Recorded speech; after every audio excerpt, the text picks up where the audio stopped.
रूप से मिलनी चाहिए। क्योंकि एक बार को आप सोचिए, आखिर उस बच्चे की गलती क्या होती है जो एक गरीब घर में पैदा होता है और उसको बेहतर शिक्षा से वंचित होना पड़ता है। शिक्षा के सामने एक पैसे की दीवार खड़ी है, जो जितनी ऊंची दीवार लांघ सकता है, जो जितना अधिक पैसा शिक्षा पे खर्च कर सकता है, वो उतनी बेहतर शिक्षा पा सकता है। लेकिन अगर एक देश एक है, लोकतांत्रिक देश है, तो शिक्षा भी सबको एक समान रूप से तो मिलनी ही चाहिए। आज परिस्थिति ये है कि एक तरफ तो प्राइवेट स्कूल हैं जो लूट के अड्डे बने हुए हैं, वहां पे आप एडमिशन कराने जाएंगे तो सिर्फ एडमिशन के नाम पे ही आपको 10,000 20,000 रुपए देना होगा। और कमीशन खोरी का ऐसा धंधा है कि कॉपी, किताब, टाई, बेल्ट, ड्रेस, जूता कहाँ से खरीदना है ये आप नहीं तय करेंगे वो प्राइवेट स्कूल वाले। यानी आम लोगों की मेहनत की आखिरी कौड़ी उनके जेब से वसूल लेना चाहते हैं। और दूसरी तरफ सरकारी स्कूलों में न तो पर्याप्त टीचर है, न पर्याप्त बिल्डिंगें हैं। 2019 का ही ये पुराना आंकड़ा है कि हर 100 में से 52 स्कूलों में या तो एक टीचर है या 2 टीचर हैं। और उन्हीं टीचरों के ऊपर जिम्मेदारी थोप दी जाती है कि जनगणना करो, मतगणना करो, पशु गणना करो, तमाम काम करवाए जाते हैं। और 19 के बाद से तब से कितने टीचर रिटायर हुए होंगे और 18 के बाद से कोई टीचर की वैकेंसी भी नहीं है।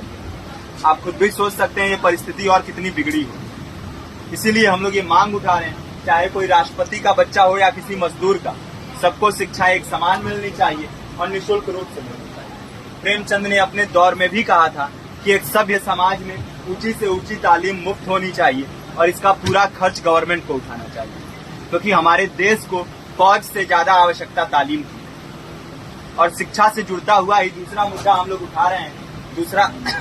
दूसरा मुद्दा है रोजगार का।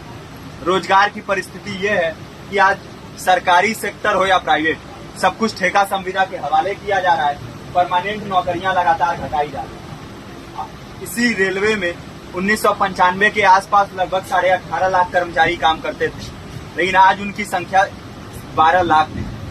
आप खुद भी सोच सकते हैं कितने बड़े पैमाने पे परमानेंट पदों को घटाया जा रहा है। और आज आलम ये है, एक तरफ लाखों पद खाली पड़े हैं, फिर भी कोई वैकेंसी नहीं निकलती। जो वैकेंसियां निकलती हैं उनमें भ्रष्टाचार होता है, पेपर लीक हो जाते हैं। RO, UP police, BPSC, SSC, CGL, ऐसे तमाम पेपर लीक हो चुके हैं, आप लोग भी जानते ही हैं। अभी नीट की धांधली में ये पता चला कि एक एक पेपर 30 लाख से 50-50 लाख रुपए में बेचा गया। हम और आप तो ये पैसा नहीं दे सकते। पूरी की पूरी कारस्तानी सरकार, प्रशासन, शिक्षा माफियाओं की होती है। और भुगतता कौन है? आम घरों के लोग, जो लोग सालों साल तैयारी करते हैं, दिन भर में 10-10 घंटे, 12-12 घंटे पढ़ते हैं। और इतनी कड़ी मेहनत के बाद, सालों साल की मेहनत के बाद उनके हाथ लगती है तो सिर्फ हताशा, निराशा, अवसाद। बहुत से छात्र नौजवान जो इस बेबसी में, इस डिप्रेशन में नहीं जी पाते, आत्महत्या तक के कदम उठा लेते हैं। लेकिन ये देश की विडंबना है कि टीवी चैनल, अखबार, मीडिया, नेता, मंत्रियों के लिए कहीं ये कोई मुद्दा नहीं है। उनके लिए मुद्दे हैं तो जाति, धर्म, रंग, नस्ल, अगड़ा पिछड़ा। आज जब पूरी परिस्थिति इतनी भयावह है तो ये जरूरी है कि लोगों के बीच में जाया जाए, लोगों को संगठित किया जाए और एकजुट किया जाए। क्योंकि आज अगर अपने मुद्दों पर बोलेंगे नहीं तो कल को ये परिस्थिति और बिगड़ेगी। हो सकता है ले देके अपनी जिंदगी तो हम लोग काट ले जाएंगे, लेकिन आने वाली पीढ़ियों को क्या भविष्य देके जाएंगे, ये भी सोचने वाली बात है। हमारे साथी ने आपको पर्चा दिया है, पर्चा आप तक पहुंच गया है। पर्चे में और भी बातें हैं, इसको पूरा विस्तार से पढ़िए। पर्चे में हमारा नंबर है, संपर्क कीजिए।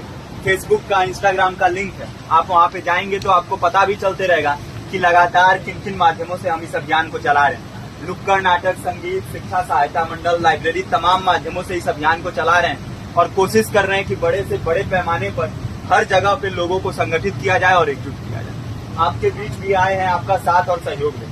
साथ इस रूप में कि आप भी हमारे इस कारवां और इस मुहिम से जुड़िए।